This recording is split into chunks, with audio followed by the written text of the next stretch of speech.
Kayu-kayu gelondongan yang luar biasa gede itu saya kira bukan kelasnya, bukan pencuri kayu, bukan perambah hutan yang di sekitar hutan, tapi mungkin juga korporasi besar. Dan ini sudah diamini tadi dalam paparan menteri bahwa ada banyak perusahaan-perusahaan yang nakal yang akan dicabut izinnya ke depan.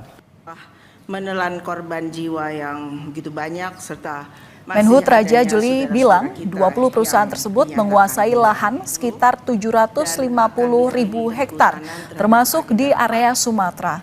Menhub menyebut akan mencabut izin 20 perusahaan tersebut setelah mendapat persetujuan dari Presiden Prabowo Subianto. Menhub juga akan melakukan moratorium izin baru pemanfaatan hutan tanaman dan hutan alam.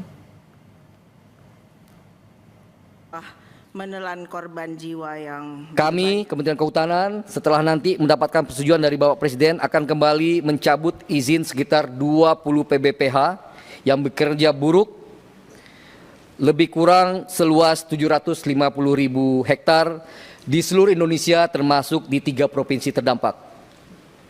Nama perusahaannya, luasan persisnya saya tidak bisa laporkan pada saat ini karena saya harus mendapatkan persetujuan dari Bapak Presiden Prabowo Subianto terlebih dahulu. Bahwa kami akan melakukan rasionalisasi PBPH dan melakukan moratorium izin baru pemanfaatan hutan tanaman dan hutan alam.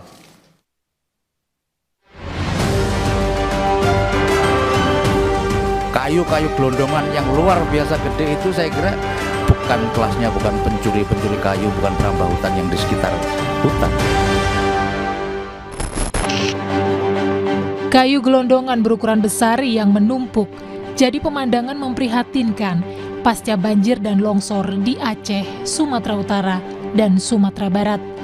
Salah satunya terlihat di Desa Anggoli Tapanuli Tengah dan di Pantai Parkit, Kelurahan Air Tawar, Kota Padang. Kemunculan kayu-kayu gelondongan diduga akibat pembalakan hutan besar-besaran. Merespons hal itu, Menteri Kehutanan Raja Juli Antoni dalam rapat dengar pendapat bersama Komisi 4 DPR bilang Kementerian Kehutanan bersama Polri akan menginvestigasi kayu gelondongan yang menumpuk terseret banjir. Kementerian Kehutanan berkomitmen untuk melakukan investigasi secara tuntas material kayu yang terbawa arus banjir. Dan tentu kemarin Pak Menko Pratikno beserta Pak Mensesnek dan Mensekap juga sudah menginstruksikan agar Satgas PKH bergerak. Jadi nanti MOU kami dengan Kepolisian Republik Indonesia ini akan diintegrasikan dengan PKH sekali lagi untuk segera mungkin membuktikan atau menemukan asal-usul kayu tersebut. Anggota Komisi 4 DPR fraksi PDI Perjuangan, Soni Dana Paramita, mendorong Kementerian Kehutanan untuk menindak tegas pelaku perusakan hutan karena Soni menilai hal ini sebagai kejahatan luar biasa. Kayu-kayu gelondongan yang luar biasa gede itu saya kira bukan kelasnya, bukan pencuri kayu, bukan perambah hutan yang di sekitar hutan, tapi mungkin juga korporasi besar. Dan ini sudah diamini tadi dalam paparan menteri bahwa ada banyak perusahaan-perusahaan yang nakal yang akan dicabut izinnya ke depan. Dan saya berharap terhadap pelaku-pelaku pelanggaran yang sudah terbukti itu bisa ditindak tegas. Kalau dinyatakan bersalah sebetulnya itu sudah kejahatan lingkungan luar biasa. Sementara itu, Kapolri Jenderal Listio Sigit berjanji akan membentuk tim gabungan bersama Kementerian Kehutanan untuk mengusut temuan kayu gelondongan yang terbawa saat banjir dan longsor di Sumatera. Sesuai dengan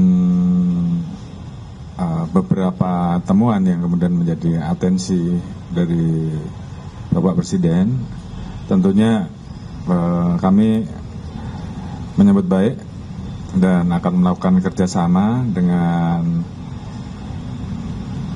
Menteri Kehutanan dan tim untuk membentuk Satgas Gabungan untuk melakukan penyelidikan terkait dengan temuan-temuan kayu. Menteri Lingkungan Hidup Hanif Faisal memastikan penegakan hukum akan ditempuh pemerintah terhadap perusahaan yang memperparah bencana. Senin depan, Kementerian Lingkungan Hidup akan memanggil seluruh pimpinan perusahaan yang berkontribusi memperparah bencana banjir dan longsor di Sumatera. Kami juga minggu depan sudah mulai memanggil entitas-entitas yang kami indikasikan berdasarkan kajian sementara dari Citra Satelit berkontribusi memperparah dari bencana banjir ini. Jadi kami telah melakukan surat panggilan, jadi hari Senin kami harap mereka datang untuk menjelaskan sesuatunya. Hingga Kamis 4 Desember, jumlah korban jiwa akibat bencana di Sumatera mencapai 836 jiwa. Publik menanti keseriusan pemerintah menindak pihak yang merusak hutan hingga menyebabkan bencana dahsyat kemanusiaan yang menelan ratusan korban jiwa.